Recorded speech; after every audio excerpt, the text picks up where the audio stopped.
দিনটি ছিল 27 সেপ্টেম্বর 2025। তো আমরা সকালে নাস্তা সেরে আবার কেপরিটনের দিকে রওনা হয়েছিলাম। এই লেকটি দেখতে অসাধারণ সুন্দর ছিল। আমরা মনে করেছিলাম একটু দাঁড়াবো, কিন্তু এখানে দাঁড়ানোর কোনো স্পেস ছিল না। কেপরিটনে যাওয়ার পথে যে কয়টা স্পট দেখেছিলাম সবগুলোই আই সুদিং। এত সুন্দর জায়গা, আসলে মনে হয় যেন অনেকক্ষণ বসে থাকি। এখানে 2টা আপেল গাছ ছিল আর নিচে অনেক আপেল পড়েছিল। এই যে আবার একটা মালবাহী ট্রেন যাচ্ছে এই যে লেকের পাশ দিয়ে। অসাধারণ সুন্দর দৃশ্য, আপনারা না আসলে বুঝবেন না, আসলে ক্যামেরায় এত বোঝানো যায় না।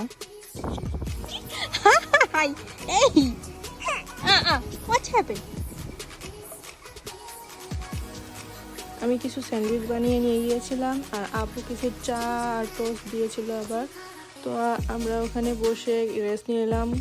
আবার যেহেতু আমাদের আরও প্রায় 1 ঘন্টার মতো ড্রাইভ ছিল, আমাদের নেক্সট ডেস্টিনেশন হলো ফিশারম্যান কটেজ। ওটা আমরা 1 মাস আগে বুকিং দিয়েছিলাম। তো আজকের ভিডিও এই পর্যন্তই। ভালো থাকবেন সবাই।